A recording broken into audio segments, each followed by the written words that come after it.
Bismillahirrahmanirrahim. Assalamualaikum warahmatullahi wabarakatuh.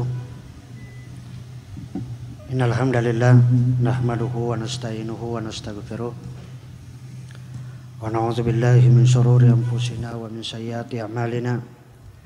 May yahdihillahu fala mudilla lahu wa may yudlil fala hadiyalah. Asyhadu an la ilaha illallah wahdahu la syarikalah wa asyhadu anna Muhammadan abduhu wa rasuluh sallallahu alaihi wasallam wa ba'd. Ikhwati billah rahimani wa rahimakumullahu jami'an. Alhamdulillah, Allah Subhanahu wa taala masih memberikan kepada kita nikmat sehat, nikmat kita bisa berpuasa di hari ini, juga adalah termasuk nikmat kita bisa talabul ilm. Mudah-mudahan nikmat-nikmat yang Allah Subhanahu wa taala berikan kepada kita ini adalah termasuk menjadi amal soleh bagi kita, dan juga mudah-mudahan amal yang kita lakukan ini mudah-mudahan akan disaksikan oleh seluruh makhluk menjadi saksi pada hari kiamat, dan juga menjadi pemberat timbangan nanti pada hari kiamat. Amin ya rabbal alamin. Salawat dan salam tetap tercurah kepada Nabi kita Muhammad sallallahu alaihi wasallam. Ikhwati billah rahimani wa rahimakumullahu jami'an. Pada kesempatan ini insyaallah kita akan 1 jam ke depan ini kita akan mengkaji berkaitan dengan hukum-hukum berkurban. Kurban dalam bahasa Arab adalah adhiyah atau udahiyah atau dohiyah. Adalah hewan ternak yang disembelih dalam rangka untuk mendekatkan diri kepada Allah Subhanahu wa taala dengan syarat-syarat tertentu.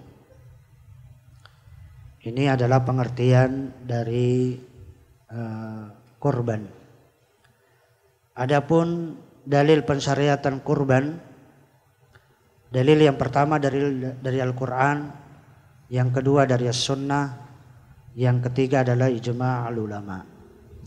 Adapun dalil yang pertama dari Al-Quran adalah firman Allah Subhanahu wa taala, fasholli li rabbika wanhar. Wanhar adalah perintah untuk berkurban. Ini dalil tentang pensyariatan berkurban.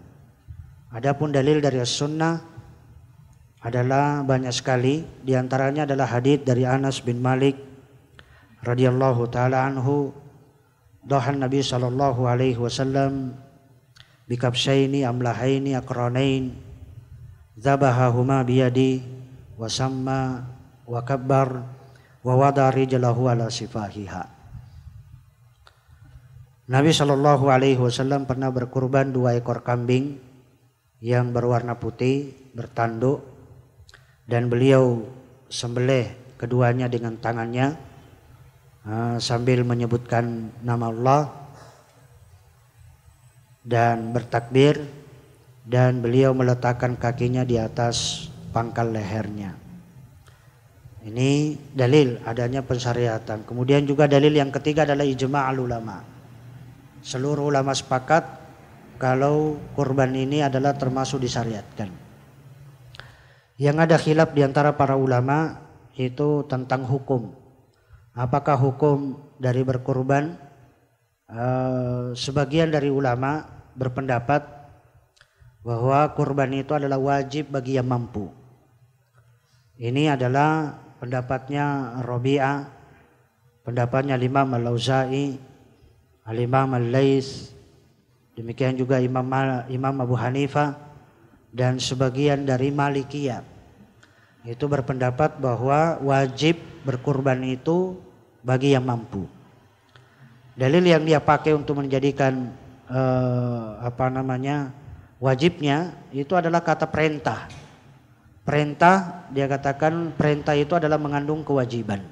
Seperti dalil firman Allah Subhanahu wa taala, fasholli li rabbika wanhar. Wanhar berkurbanlah itu dijadikan dalil bahwa itu adalah wajib.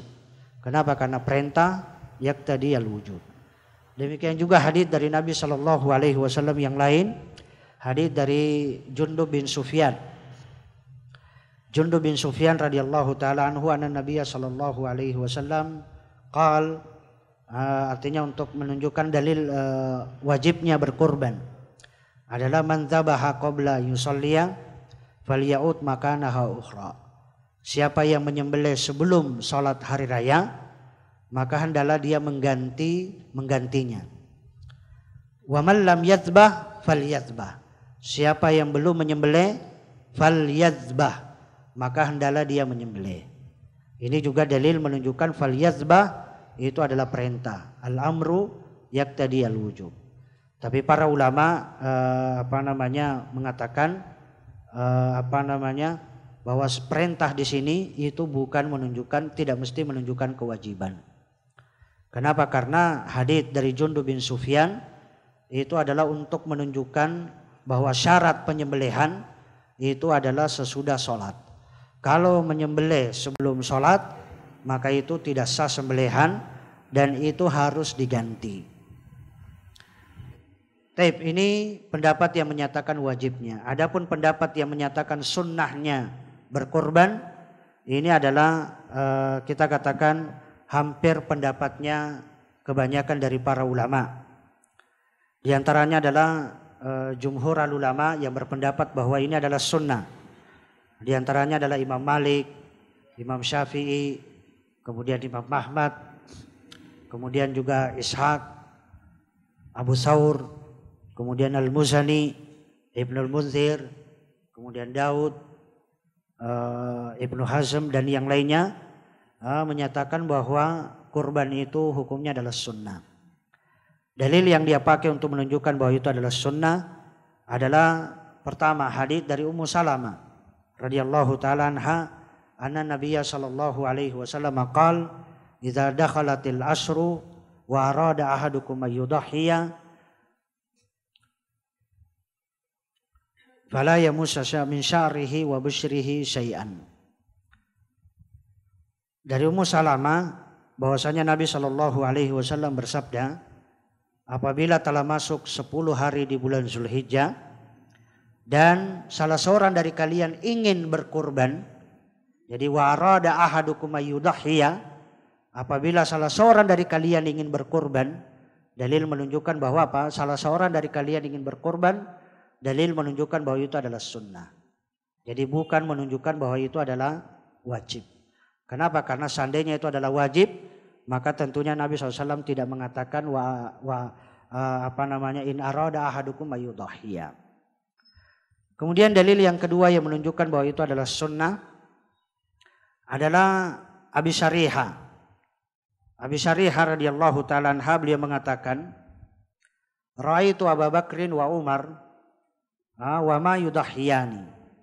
Saya melihat Abu Bakar dan Umar, padahal Abu Bakar dan Umar pertama, dua-dua sahabat ini adalah dua-duanya adalah orang yang mampu.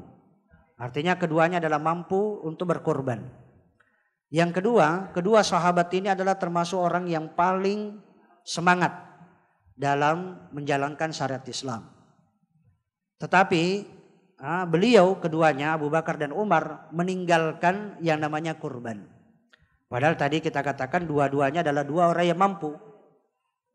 Ini dalil yang menunjukkan bahwa kurban itu bukanlah wajib, tapi itu adalah sunnah. Demikian juga hadits dari Abi Mas'ud Al-Ansari radhiyallahu taala anhu, beliau mengatakan inni la da'ul adahi, sesungguhnya betul-betul aku akan meninggalkan yang namanya berkurban. Kenapa? Wa inni la musir, padahal saya adalah orang yang mampu untuk berkurban. Tapi apa sebab saya meninggalkan kurban ini? Makhafatan ayyara jirani annahu hatmun alayya.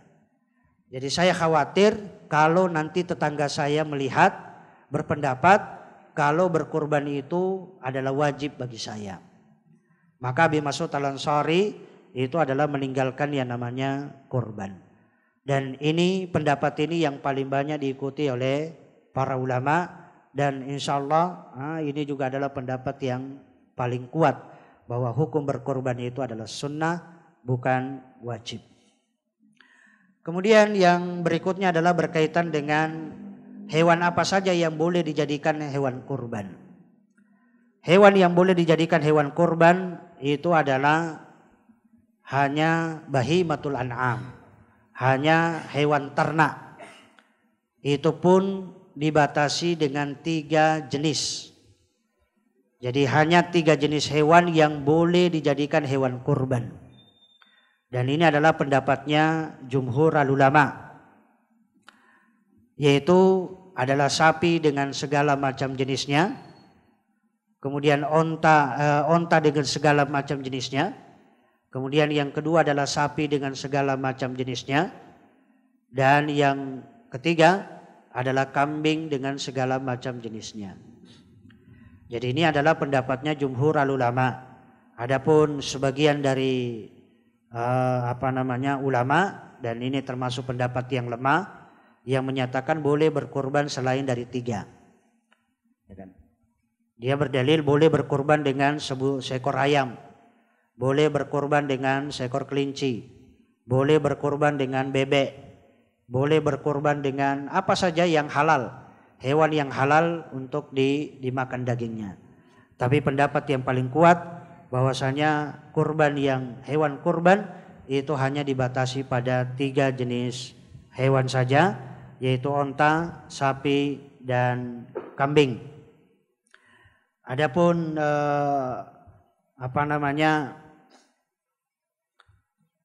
yang kedua tadi, pendapat yang kedua ini adalah pendapatnya Imam Abu Hanifah atau sebagian dari Malikiyah mengatakan bahwa boleh selain dari 3. Kemudian yang berikutnya berkaitan dengan usia hewan yang boleh dijadikan, artinya usia yang sah untuk boleh dijadikan sembelihan kurban.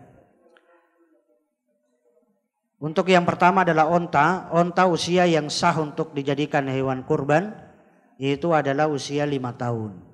Kalau untuk onta adalah 5 tahun, adapun untuk sapi adalah 2 tahun, dan untuk kambing adalah 1 tahun.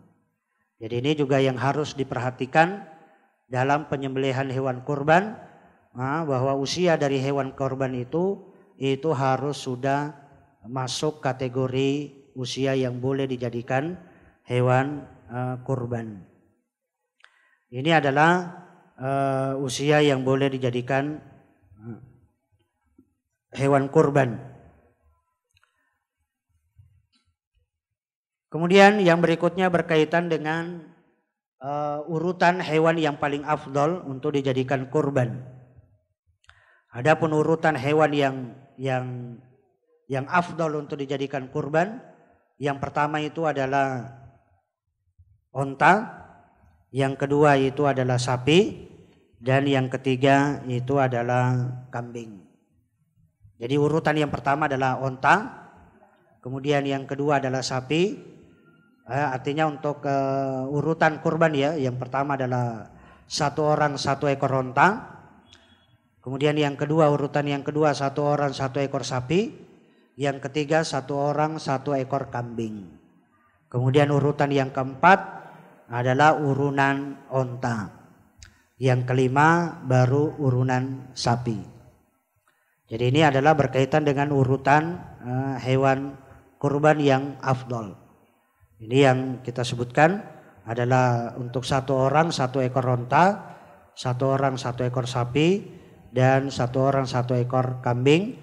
Kemudian baru urunan onta, baru urunan sapi. Tapi ini yang berkaitan dengan urutan hewan yang boleh dijadikan, yang afdal untuk dijadikan hewan kurban.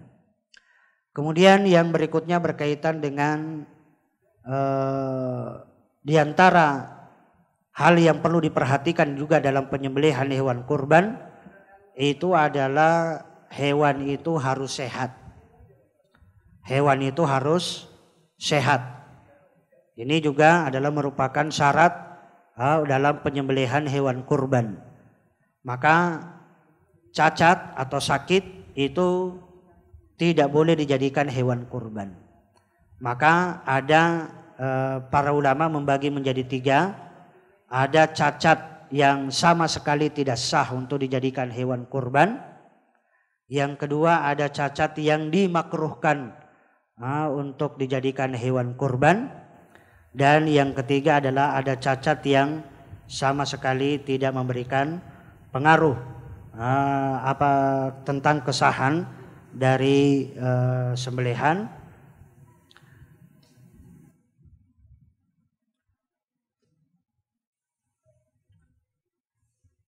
Yang pertama, cacat-cacat yang sama sekali tidak sah untuk dijadikan hewan kurban, yaitu adalah ada 4 cacat.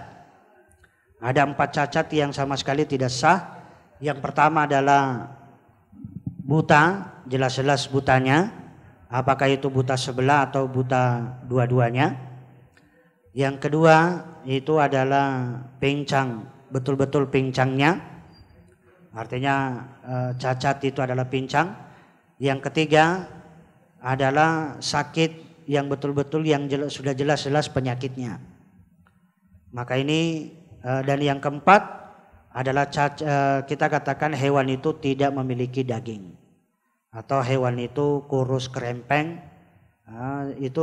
Ini adalah cacat yang tidak bisa dijadikan, yang tidak sah untuk dijadikan hewan kurban. Adapun cacat yang dimakruhkan untuk kemudian dijadikan hewan kurban, itu adalah misalnya yang cacat tapi itu masih sah dijadikan hewan kurban tapi itu tidak disukai. Seperti misalnya telinganya tidak ada satu, telinganya hilang, tidak ada satu, atau misalnya kita katakan adalah hidungnya tidak ada. Atau misalnya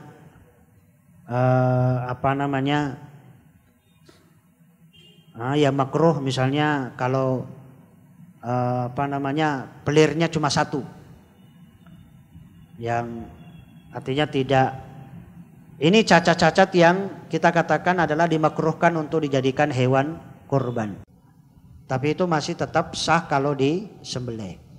Kemudian ada cacat yang sama sekali tidak memberikan pengaruh terhadap hewan kurban. Di antaranya adalah misalnya luka, kemudian juga misalnya tidak ada ekor, ekornya cuil, ekornya putus, atau misalnya juga tanduknya hilang separuh atau patah separuh. Ini juga kita katakan adalah cacat-cacat yang sama sekali tidak memberikan pengaruh dalam sembelihan hewan kurban. Kemudian yang berikutnya berkaitan dengan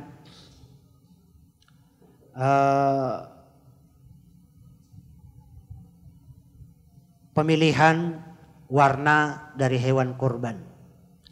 Dalam memilih hewan kurban itu hendaknya memilih warna yang itu adalah ada tuntunan dari Nabi Shallallahu Alaihi Wasallam atau ada sunnahnya dari Nabi Shallallahu Alaihi Wasallam.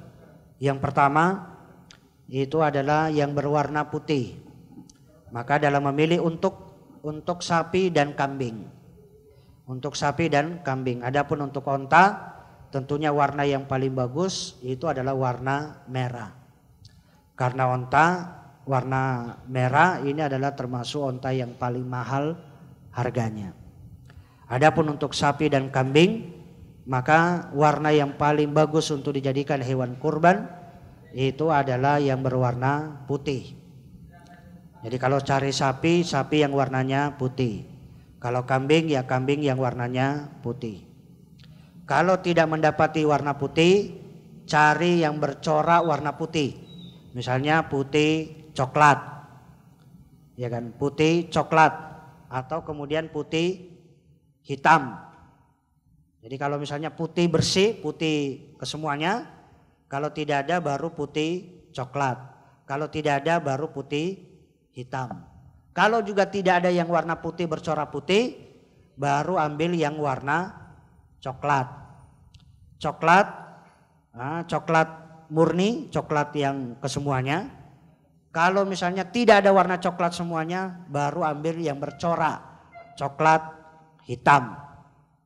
Itu untuk kambing misalnya. Kalau tidak ada warna coklat hitam, maka terakhir, baru pilihan yang terakhir adalah yang berwarna hitam. Maka carilah yang warna hitam. Maka dalam memilih hewan kurban, maka jangan langsung memilih yang berwarna hitam, tapi carilah yang berwarna putih. Kemudian setelah itu adalah apa? Putih bercorak coklat, kemudian putih bercorak hitam, kemudian coklat yang bercorak hitam, dan terakhir adalah warna hitam. Kemudian yang berikutnya adalah berkaitan dengan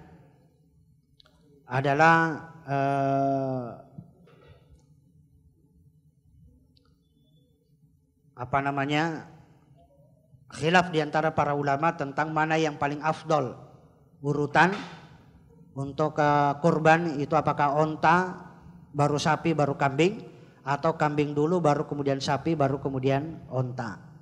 Tentunya adalah jumhur ulama, pendapat dari jumhur ulama menyatakan bahwa yang paling afdol itu adalah onta, baru sapi, baru kemudian kambing. Ini adalah pendapatnya jumhur ulama, selain dari Imam Malik. Selain dari Imam Malik seperti Imam Asy-Syafi'i, Imam Ahmad, itu berpendapat bahwa yang paling afdol adalah onta dulu, baru kemudian sapi, baru kemudian kambing.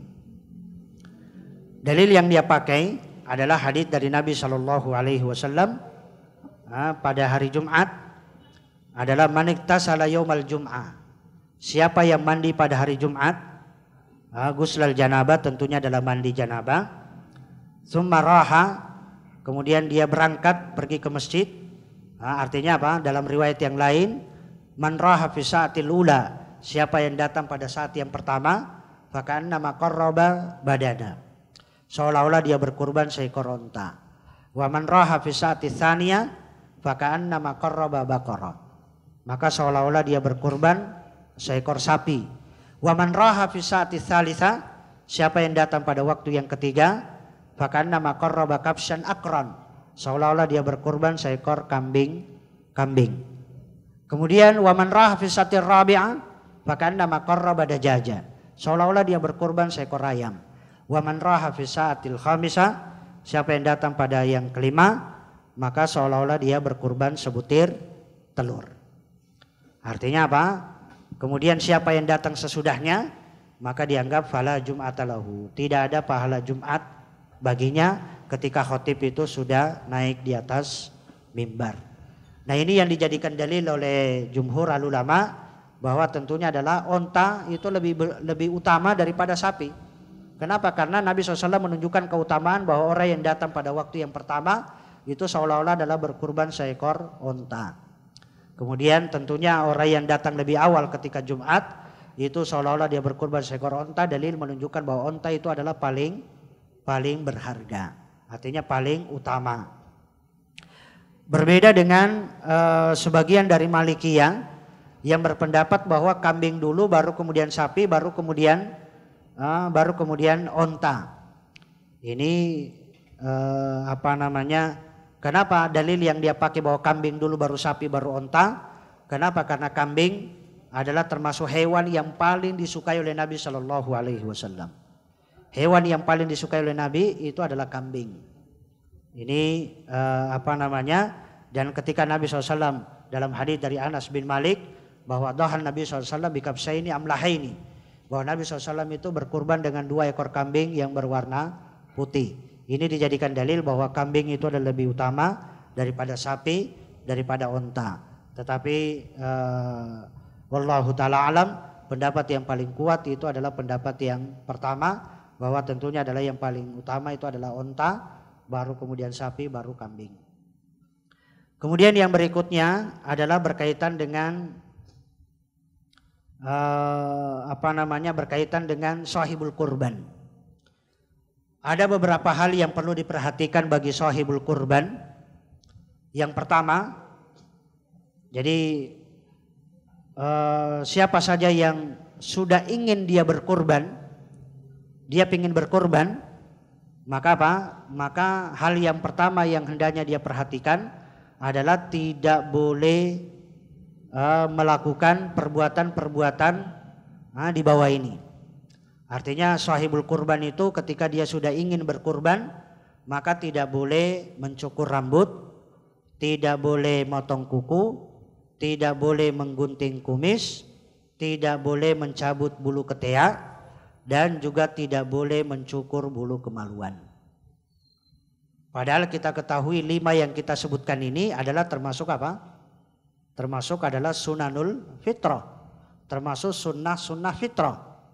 Sunnah-sunnah fitrah itu sebagaimana disebutkan dalam hadis dari Abu Hurairah, yaitu adalah 5. Di antaranya adalah al-khitan. Khitan, kemudian kita sebutkan al-khitan, wal istihdad, mencukur bulu kemaluan, wanatful ibid, mencabut bulu ketiak, qasus syarib, menggunting kumis, kemudian juga adalah termasuk di dalamnya dalam hadis yang lain adalah memotong rambut. Ini kita katakan adalah perbuatan yang sunnah. Kalau yang sunnah saja tidak dibolehkan ketika seorang itu ingin berkorban, maka apalagi yang haram. Apalagi yang haram itu lebih tidak boleh. Ya kan? Kalau ini mencukur rambut itu adalah sunnah, menggunting kumis adalah sunnah, memotong kuku adalah sunnah, mencabut bulu ketiak adalah sunnah, mencukur bulu kemaluan juga adalah sunnah. Yang sunnah saja tidak boleh ketika orang itu ingin berkorban, apalagi mencukur yang haram. Contohnya adalah apa? Misalnya motong jenggot. Memotong jenggot adalah apa? Mimbabi aula.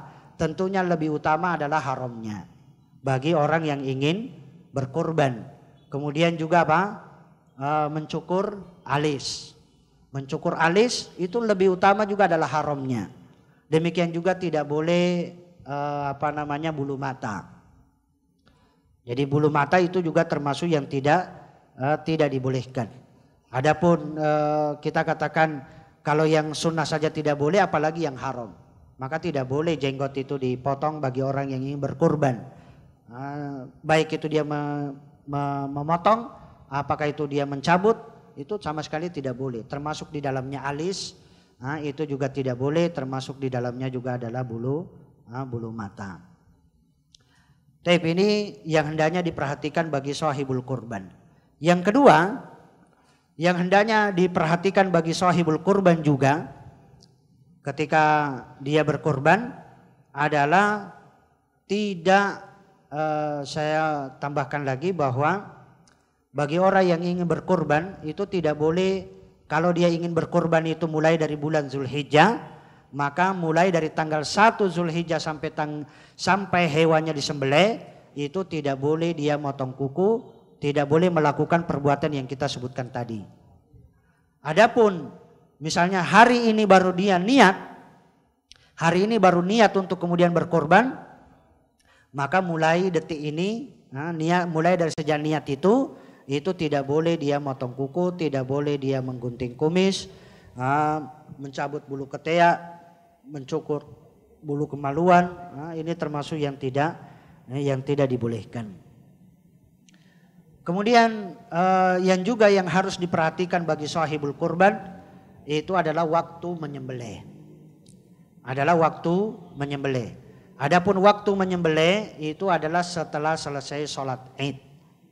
Mulainya adalah setelah selesai sholat Id, berakhir sampai habisnya hari tasyrik, yaitu pada tanggal 13 Zulhijjah itu sampai maghrib. Ketika tanggal 13 maghrib itu sudah berakhir penyembelihan. Maka tidak ada lagi sembelihan sesudah tanggal 13. Artinya tanggal 14 maghrib. Kalau sesudah maghrib maka sudah tidak sah lagi sembelihan. Ini bagi mereka yang kita katakan waktu yang dibolehkan untuk menyembelih. Maka menyembelih sebelum waktunya maka itu tidak sah. Artinya menyembelih sebelum waktunya maka kita katakan itu tidak sah sembelihan. Demikian juga menyembelih sesudah habis waktunya dengan sengaja, maka itu juga tidak sah. Adapun bagi mereka yang lupa atau misalnya lagi ditahan, atau misalnya dalam kondisi tertentu, maka apa? Boleh dia menyembelih pada waktu di atas tanggal 13. Itu dalam kondisi darurat. Siapa yang dalam kondisi darurat? Misalnya ada seseorang berniat untuk menyembelih tanggal 13. Saya pengen menyembelih tanggal 13 Zulhijjah. Dia sudah beli kambing. Kemudian apa? Dia menyembelih sekitar nantilah, misalnya tanggal 13 dia mau menyembelih. Nah ternyata pada tanggal 13 dia misalnya ada kecelakaan. Sehingga dia tidak menyembelih dan kecelakaan itu membuat dia tidak bisa menyembelih pada tanggal 13. Ya kan? Dan dia tidak bisa tidak ada orang yang mewakili dia, dan juga tidak ada orang yang dipasrahkan untuk menyembelih hewan tersebut. Maka apa? Kemudian ternyata begitu di rumah sakit, dia di rumah sakit dirawat, kemudian dia baru keluar dari rumah sakit pada tanggal 14. Boleh nggak dia menyembelih tanggal 14? Para ulama menyatakan boleh. Kenapa? Karena itu adalah darurat. Kita katakan darurat. Kenapa? Karena mestinya dia menyembelih tanggal 13, tapi karena kondisi tertentu, maka dia tidak menyembelih pada tanggal 13. Demikian juga misalnya ada seseorang yang dalam kondisi darurat yang lain, seperti misalnya orang yang ditahan. Orang yang ditawan. Jadi misalnya ketika perang, dalam kondisi perang walaupun itu bulan Zulhijjah, maka dia ditawan dan pada dia sudah niatan untuk berkurban pada hari raya kurban. Dia sudah berniat. Tapi karena dia ditawan oleh musuh, dia baru dibebaskan oleh musuh pada tanggal 15 Zulhijjah misalnya. Dia baru dibebaskan. Sementara dia sudah ada niatan untuk berkurban dan dia juga punya hewan kurban, maka boleh dia mengqadha kurbannya itu pada tanggal 15 ketika dia keluar dari misalnya atau dari penjara atau keluar dari dibebaskan oleh musuhnya sebagai tawanan atau misalnya sebagai sandera. Kita katakan adalah boleh dia menyembelih sesudahnya. Kemudian juga yang hendaknya diperhatikan bagi orang yang berkurban, ini juga hendaknya diperhatikan bagi yang akan berkurban, itu adalah tidak boleh menjual sedikit pun dari hewan kurbannya. Jadi ini bagi sahibul kurban, siapapun dia sahibul kurban yang sudah berniat ingin berkurban, maka sama sekali tidak dibolehkan itu menjual sedikit pun dari hewan kurbannya. Sedikit pun. Walaupun yang dijual itu misalnya hanya buntut. Walaupun yang dia jual itu hanya kikil. Walaupun yang dijual itu adalah kulit. Walaupun yang dijual itu adalah daging. Walaupun yang dijual itu adalah jeroan. Walaupun apa saja yang dari hewan kurban itu sama sekali tidak boleh dia jual. Ini bagi sahibul kurban. Maka sahibul kurban misalnya dia mengambil sepertiga misalnya dan sepertiga ini dia jual, maka itu juga adalah termasuk yang tidak boleh bagi sahibul kurban untuk menjual sedikit pun dari hewan kurban. Karena menjual sedikit pun dari hewan kurban itu artinya mensyaratkan kurbannya itu hanya pada bagian tertentu saja. Dan ini termasuk yang tidak sah sembelihan hewan kurban. Demikian juga tidak boleh seorang sahibul kurban itu mensyaratkan hewan kurbannya itu mensyaratkan hewan kurban. Ini juga tidak boleh. Misalnya begini, seorang sahibul kurban dia mendatangi penjual belantik. Dia mendatangi belantik, dia katakan begini, saya beli sapi ini, berapa harga sapi ini? Misalnya 17,5 juta. Buat 17 nggak bisa. Pokoknya di nego-nego tidak bisa. Pokoknya 17,5. Akhirnya sahibul kurban mengatakan begini, "Bo, dipotong aja kulitnya. Berapa harga kulitnya dipotong?" 200.000 apa 300.000, ya sudah nanti begitu disembelih kulitnya buat antum. Maka ini adalah mensyaratkan jual beli, ini adalah termasuk juga sembelihan yang tidak sah. Kenapa? Karena mensyaratkan sembelihan itu adalah kecuali kulitnya. Nah, padahal kurban namanya hewan kurban itu adalah tentunya sama dengan kulit. Maka apa? Berarti mensyaratkan sebagian dari hewan kurban itu juga tidak sah. Ya kan? Atau misalnya tidak sahibul kurban yang mensyaratkan, penjual yang mensyaratkan. Mensyaratkan begini misalnya, taib, saya jual sapi saya ini sama Anda, tapi dengan syarat kulitnya kamu harus jual sama saya. Ini juga termasuk jual beli yang tidak sah dan termasuk hewan yang tidak sah untuk dijadikan hewan kurban. Kenapa? Karena penjual mensyaratkan menjual hewannya itu adalah kecuali kulitnya. Kenapa? Karena mensyaratkan kulitnya itu harus dijual kepada penjualnya lagi, iya kan? Maka ini adalah termasuk jual beli yang tidak sah. Maka ini termasuk hewan kurban yang tidak sah, atau termasuk yang tidak boleh untuk dijadikan hewan kurban. Ini yang hendaknya diperhatikan bagi sahibul kurban. Demikian juga sahibul kurban itu juga harus memperhatikan, termasuk tidak sah hewan kurbannya ketika misalnya hewan kurbannya itu disembelih.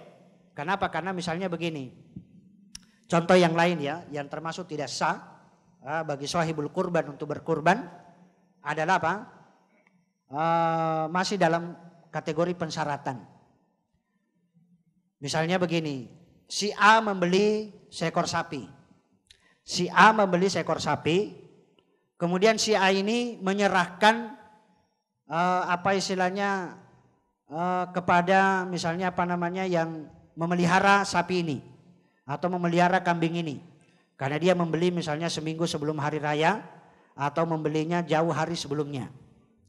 Tentunya ada yang ngingu sapi ini, ada yang memelihara kambing ini. Kemudian apa? Yang memelihara kambing ini itu mensyaratkan, nanti kalau hewan ini disembelih, saya minta kulitnya. Kalau hewan ini disembelih, saya minta kepalanya. Kalau hewan ini disembelih, saya minta paha satu. Saya minta ini dan itu. Maka ini juga termasuk hewan yang tidak boleh dijadikan sembelihan. Tidak boleh, termasuk sahibul kurban mensyaratkan adalah kepada yang memelihara, mengatakan apa yang memelihara meminta dari hewan kurbannya, mensyaratkan sebagai syarat dalam penyembelihan hewan kurban bahwa sebagian dari hewan kurban itu diberikan kepada yang memelihara. Ini juga termasuk tidak boleh. Kalau memang pengen memberikan upah kepada yang memelihara, maka itu harus diberikan upah dari kantong dirinya sendiri. Misalnya apa? Berapa pakan yang harus dia kasih makan setiap hari, berapa yang harus dia yang memelihara itu dibayar, maka yang membayar itu adalah sahibul kurban. Bukan diambilkan dari sedikit pun dari hewan kurbannya. Itu tidak boleh. Ini tidak boleh mensyaratkan untuk penyembelihan hewan kurban. Termasuk juga yang harus diperhatikan bagi sahibul kurban itu adalah tidak boleh sedikit pun memberikan upah dari hewan kurbannya. Itu sama sekali juga sahibul kurban tidak boleh memberikan upah sedikit pun kepada tukang jagal, kepada panitia. Itu dengan mengatakan apa? Sebagai upah, itu tidak boleh. Siapapun dia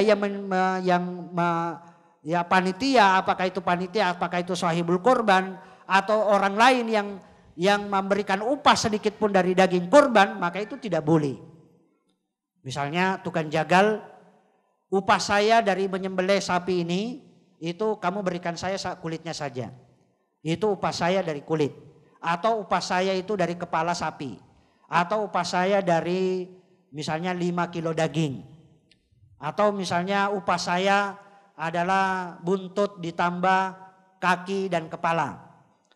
Ini juga adalah termasuk upah, memberikan upah sedikit pun dari hewan kurban, walaupun hanya secuil sebagai upah, itu juga termasuk tidak boleh. termasuk yang tidak dibolehkan. Walaupun misalnya kita katakan ekor itu tidak ada, misalnya kita mengatakan apa, upahnya itu adalah ekor, kita potong ekornya. Ekor ini kan bukan termasuk yang makruh, bukan termasuk yang tidak sah untuk dijadikan hewan kurban.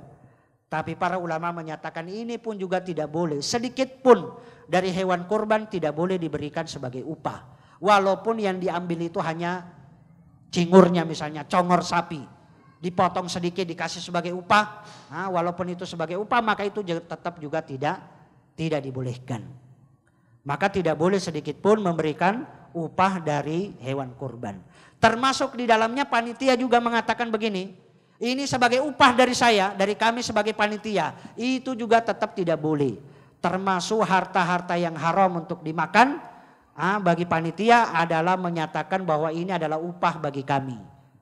Dari sembelihan hewan kurban itu juga adalah termasuk yang tidak boleh.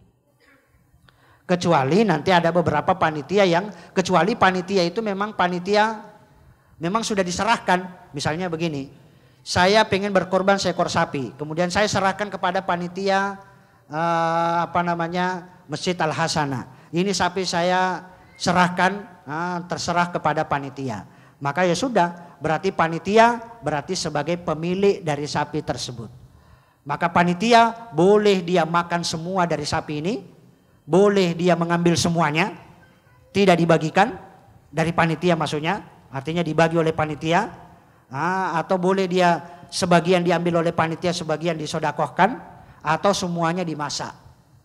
Ini kita katakan adalah termasuk boleh. Kenapa? Karena panitia itu dianggap sebagai sudah pemilik. Dia sebagai pemilik dari daging kurban. Tapi kalau misalnya panitia itu sebagai wakil dari sahibul kurban, artinya apa? Panitia itu juga adalah sahibul kurban. Jadi panitia sekaligus sebagai sahibul kurban, maka sedikit pun tidak boleh menjual atau mengambil sebagai upah dari daging kurbannya. Ini kalau kita katakan adalah apa? Kalau dia berkedudukan sebagai pemilik. Tapi kalau dia sebagai panitia, sebagai kita katakan adalah terlepas dan sahibul kurban kemudian menyerahkan sepenuhnya. Atau misalnya begini, ini ada sapi satu saya serahkan kepada pondok atau panti asuhan. Boleh nggak panti asuhan menjual daging sapi ini? Boleh. Kenapa? Karena dia sudah sebagai pemilik. Iya kan? Seorang berkurban menyerahkan sepenuhnya kepada panti asuhan. Diserahkan 1 ekor sapi oleh pondok, oleh panti, disembelih, kemudian kulitnya dia jual. Boleh apa tidak? Boleh. Iya kan? Boleh. Kenapa? Karena dia sudah sebagai pemilik. Demikian juga apa? Misalnya ini kan dagingnya terlalu banyak bagi kami dan kami tidak punya freezer. Bagaimana kalau kami jual sebagian dari daging sapi ini? Ya boleh. Kenapa? Karena mereka itu sebagai pemilik panti atau pondok atau apa saja lembaga yang diserahkan sebagai hewan kurban. Maka boleh misalnya pondok atau panti itu yang kemudian mengolah sapi tersebut atau hewan kurban tersebut, ima dimasak semuanya atau dibagikan semuanya kepada warganya, atau misalnya disimpan semuanya, juga kita katakan adalah boleh. Atau misalnya panti mengatakan ya sudah, kita kan tidak mungkin makan daging sapi semuanya sebagai daging sapi, karena ada yang menyerahkan daging sapi 2 ekor misalnya. Kalau 2 ekor panti, anak-anak panti misalnya anak-anak panti asuhan itu kan kapasitas makannya kan tidak banyak. Kemudian kami harus memberi freezer juga butuh biaya. Kami tidak memiliki freezer. Bagaimana kalau kami daging sapi ini kami buat abon? Kami jadikan abon, ya sudah boleh. Karena kita katakan sebagai pemilik, mau dia jadikan abon, mau dijadikan bakso, mau dijadikan dendeng, mau dijadikan apa saja bentuknya, itu adalah boleh. Kalau kita katakan itu sudah menjadi sebagai pemilik. Ini adalah hal-hal yang hendaknya diperhatikan. Kemudian juga yang hendaknya diperhatikan bagi sahibul kurban juga adalah boleh dia makan dari sembelihan hewan kurbannya. Adalah apa? Sahibul kurban boleh mengambil dari daging kurbannya boleh dia makan dari daging kurbannya, dan boleh dia mensodakohkan dari hewan kurbannya. Artinya apa? Jadi ada tiga yang misalnya pemilik. Misalnya si A pengen menyembelih seekor sapi. Si A pengen menyembelih seekor sapi. Maka si A ini sepertiga diambil untuk dia masak di rumahnya. Kemudian sepertiganya nanti dia simpan di kulkas atau di freezernya. Kemudian sepertiganya dia bagikan. Kita katakan ini adalah termasuk yang dibolehkan. Berarti kalau begitu, berapa yang diambil oleh sahibul kurban? Adalah 2/3. Iya kan? Kenapa? Karena sepertiga untuk diambil untuk dimakan, sepertiga untuk disimpan, berarti 2/3 untuk sahibul kurban. Iya kan? Sepertiga disodakohkan. Ini hadis ini bukan menunjukkan bahwa sahibul kurban itu harus mendapatkan 2/3, tidak. Artinya apa? Sahibul kurban artinya apa? Hadis ini untuk menunjukkan bahwa sahibul kurban itu boleh mengambil sedikit pun dari hewan kurbannya. Boleh dia mengambil untuk dia makan, boleh dia mengambil untuk dia simpan, sisanya kemudian dia sodakohkan. Ini adalah termasuk perkara yang dibolehkan bagi sahibul kurban. Dan sahibul kurban juga boleh mesen. Misalnya apa? Saya pesan kepada panitia, saya sahibul kurban misalnya, saya pesan buntutnya, boleh. Saya pesan kepalanya, boleh. Saya pesan hatinya, boleh. Saya pesan bagian punggungnya, ya silahkan. Saya pengen pesan iganya. Kita katakan boleh. Sahibul kurban boleh memesan. Boleh dia mesan dari hewan kurbannya, boleh. Ya kan? Tapi kalau misalnya ada satu sapi dipikul orang 7, itu kalau seorang diri. Kalau satu sapi 1 orang. Bagaimana kalau misalnya satu sapi dipikul orang 7? Kemudian apa? Saya pengen buntutnya. Yang 6 juga pengen buntutnya. Maka apa? Maka ya sudah, kalau misalnya 7 orang masing-masing berebut pengen buntut semuanya. Maka apa? Maka padahal kan buntut cuma 1. Iya kan? Sementara pemilik sapi itu ada berapa? Ada 7 orang. Maka kita katakan adalah apa? Maka satu-satunya cara, yang pertama ada beberapa cara. Yang pertama adalah kesepakatan. Ya sudah, semuanya 7 orang ini sepakat. Ya sudah, buntutnya kamu yang ngambil. Si A misalnya. Diserahkan kepada si A. Itu kesepakatan bersama. Atau yang kedua, ada dengan cara apa? Kalau semuanya masing-masing tidak sepakat. Semuanya pengen buntut. 7 orang semuanya pengen buntut. Maka apa? Maka pakai cara yang kedua. Yaitu apa? Dengan cara diundi. Dengan cara diundi. Ditulis namanya. Atau diundi model apa saja lah. Ya kan? Ambil kertas digulung kemudian dilempar, siapa yang naik. Maka dia yang berhak terhadap buntut tersebut. Ini kita katakan adalah apa? Undian ini adalah termasuk perkara-perkara yang dibolehkan di dalam Islam. Ini adalah termasuk perkara yang dibolehkan, dan perlu kita ketahui bahwa Islam itu tidak pernah menetapkan berapa jumlah bagian sahibul kurban, itu tidak ada. Islam juga tidak pernah menetapkan berapa bagian bagi panitia, itu juga tidak ada. Dan Islam juga tidak pernah menetapkan berapa bagian untuk warga, itu juga tidak ada. Karena tidak ada ketetapan di dalam Islam, maka dikembalikan pembagian itu kepada uruf. Diberikan kepada masing-masing wilayah. Boleh jadi ada satu wilayah tertentu, satu orang itu dapat berapa? 5 kilo. Ada tempat yang lain, warganya satu orang dapat 3 kilo. Ada di tempat lain warganya yang dapat 1 on. Ada warga yang lain sama sekali tidak mendapatkan. Ada warga yang lain sama sekali tidak mendapatkan. Kenapa? Karena tidak ada yang kurban. Ya kan? Mau dapat apa? Tidak ada yang berkurban. Ya kan? Atau misalnya sebagaimana yang ini termasuk yang kita katakan tidak disukai. Saya melihat beberapa tempat ya. Ada beberapa tempat itu Misalnya apa? Warganya itu dia punya warga ada 100 kakak. Yang kurban itu hanya 2 orang kambing. Atau 3 orang yang berkurban kambing.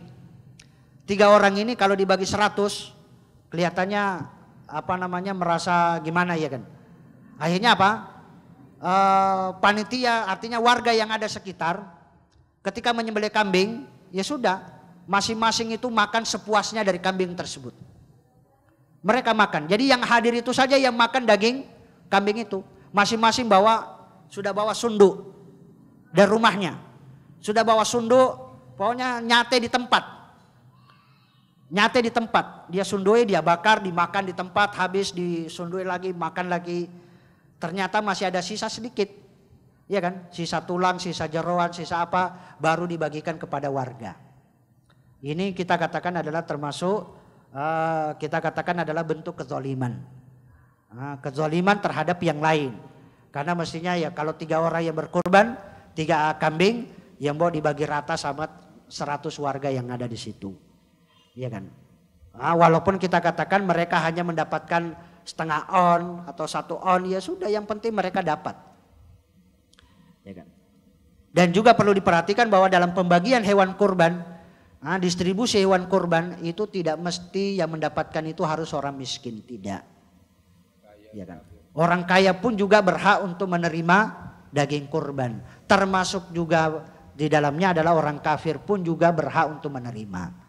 Cuma orang kafir itu oleh para ulama disyaratkan adalah kafir harbi yang tidak boleh.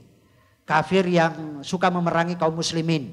Kalau ada orang kafir yang mencela kaum muslimin, ada kafir yang suka menghina kaum muslimin, ada kafir yang suka memerangi kaum muslimin, maka orang kafir ini tidak berhak sama sekali menerima daging kurban.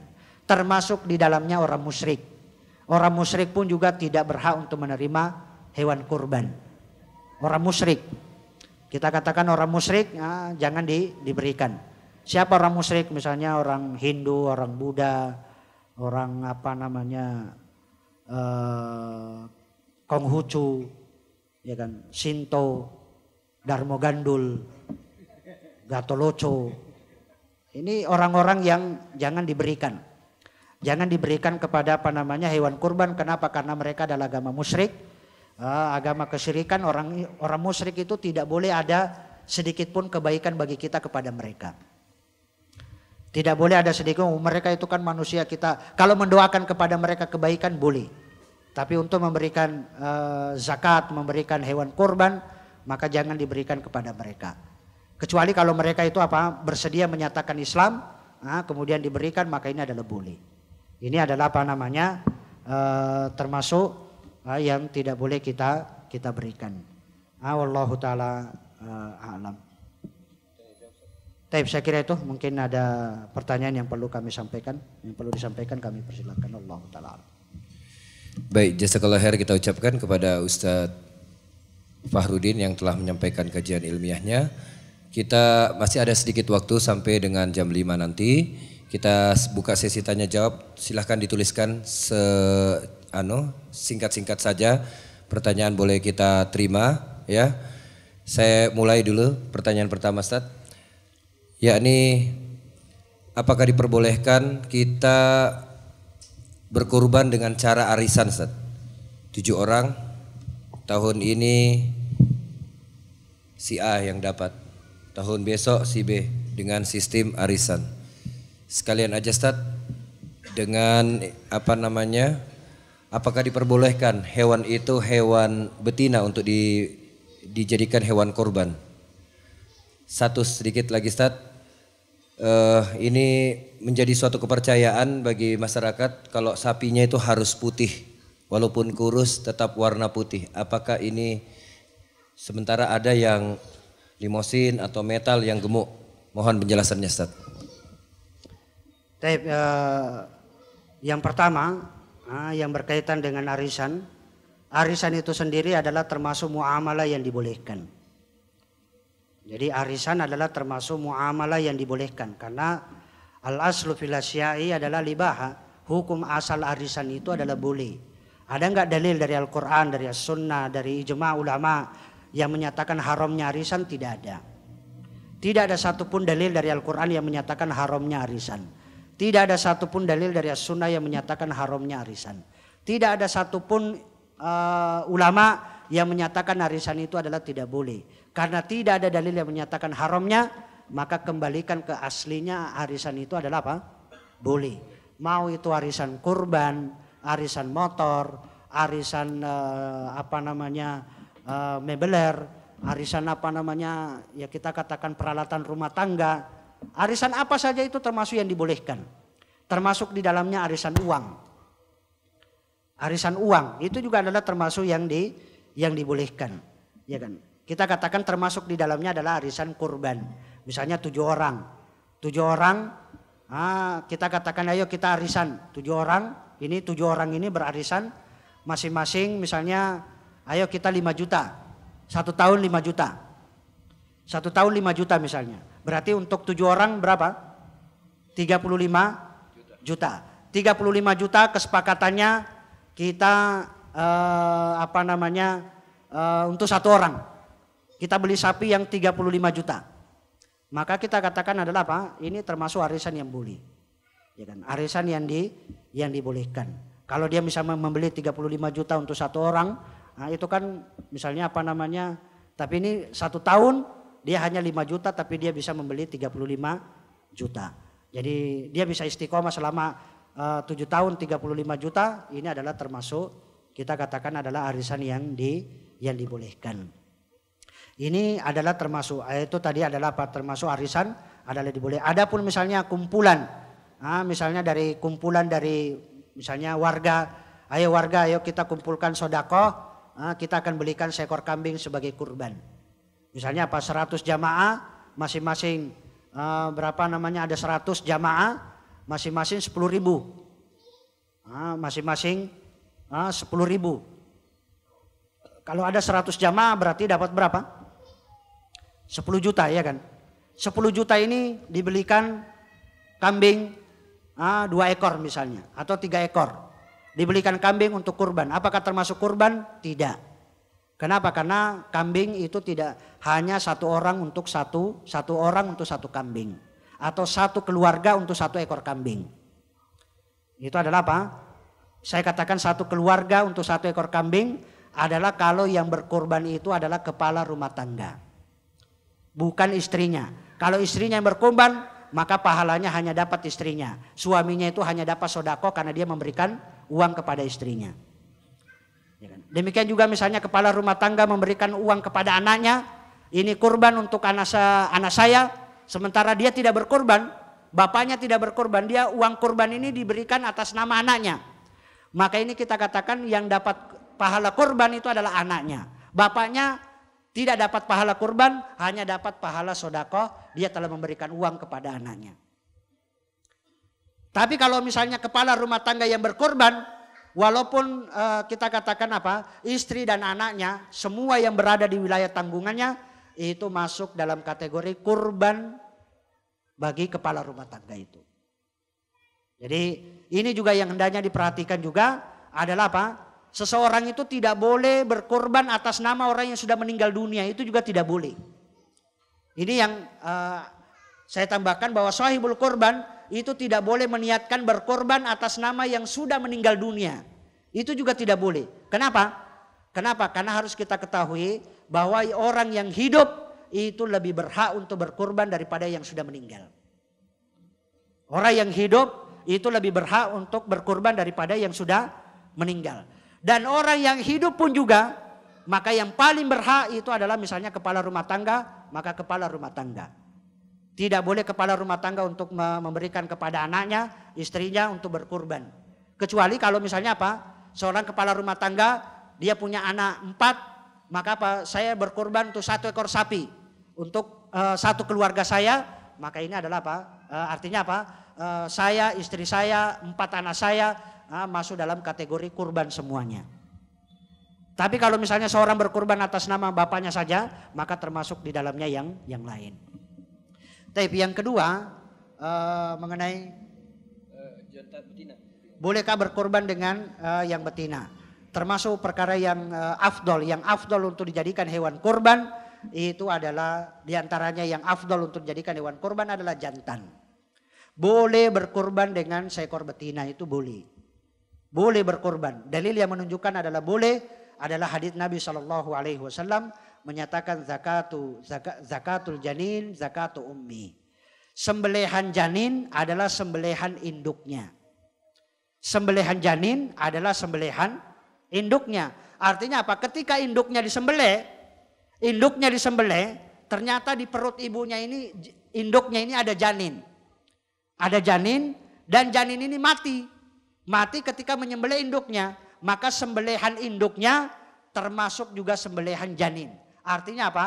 Janin yang ada di dalam perut induknya itu adalah halal. Walaupun tidak disembelih.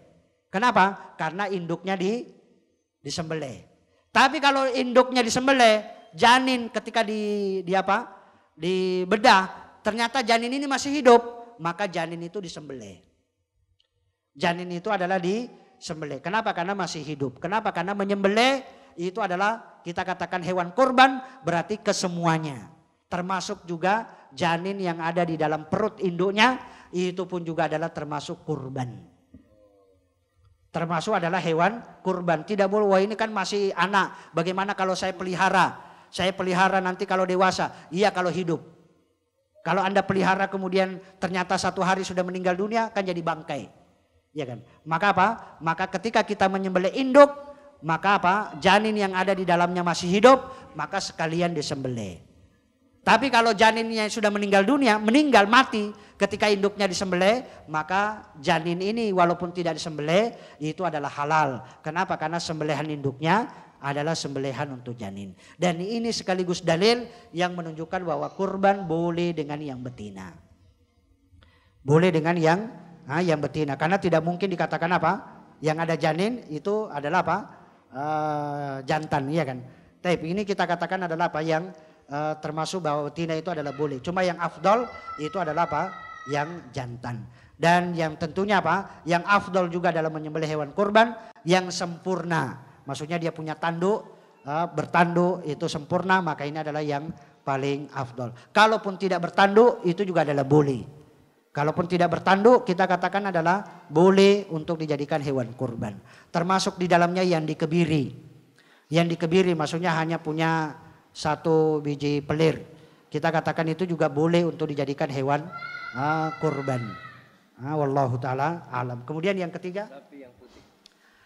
Sapi yang putih apakah kemudian nanti kalau misalnya nanti ada yang bertanya ini kalau ditabrakan. Ini ada sapi coklat gemuk. Ada sapi coklat gemuk harganya juga gemuk. Ya kan. Sapi putih kurus harganya kurus. Ya tentunya adalah apa? Karena ada kaidah yang mengatakan bahwa hewan kurban yang paling afdol adalah yang paling mahal harganya. Adalah yang paling mahal harganya. Kalau yang paling mahal harganya putih, beratnya 1,5 ton hidup, ya kan, berat bobot 1,5 ton warnanya putih, itu tidak ada khilaf kalau itu yang terbaik. Tapi kalau misalnya tidak ada warna putih yang misalnya putih adanya coklat kemudian bobotnya 1,5 ton, ya sudah kita milih yang warna coklat, nggak ada masalah. Artinya dalam pemilihan hewan adalah dahulukan yang berwarna putih. Misalnya kalau limosin misalnya ada putih coklat ya sudah milih. Memang adanya putih coklat ya sudah kita katakan putih coklat. Kalau memang sapi Bali adanya warna coklat ya sudah. Sapi Bali ada nggak yang warnanya putih? Sudah sapi Bali warnanya coklat ya sudah milih.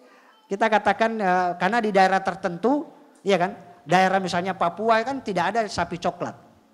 Antum ke daerah Papua untuk mendapatkan sapi putih itu hampir sama sekali jarang antum bisa mendapatkan. Di kota mana saja yang ada di Papua susah, ya kan. Kita katakan adalah apa? Kalau di Bali sapi Bali banyak, tapi sapi putih juga masih ada, ya kan. Tapi kalau misalnya daerah Indonesia Timur cari sapi yang putih, untuk apa namanya susah. Kita katakan adanya sapi coklat, sapi Bali, adanya sapi rata-rata di sana adalah sapinya memang sapi adalah seperti itu. Nah, ini adalah apa? Ya kita katakan itu yang terbaik. Wallahu taala a'lam. Baik, terima kasih Ustaz atas jawaban yang diberikan. Waktu kita sudah habis Ustaz. sudah lewat sekali. Tapi ini sayang ada pertanyaan satu, mohon dijawab dengan singkat.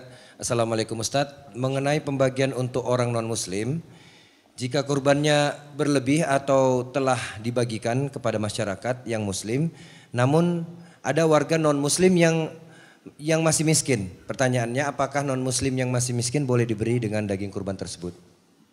Kalau non-muslim ini adalah kafir harbi, walaupun dia miskin, kere, fakir, tetap tidak boleh diberikan. Tetap tidak boleh, tidak berhak menerima kalau dia adalah kafir harbi. Sudah miskin, kere, masih menghina kaum muslimin.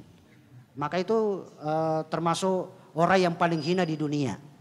Maka itu tidak akan diberikan sama sekali. Kalau misalnya ada orang kafir yang masih kafir zimmi, kafir mu'ahad, maka boleh diberikan. Mau dia kaya, mau dia miskin adalah boleh. Wallahu ta'ala a'lam.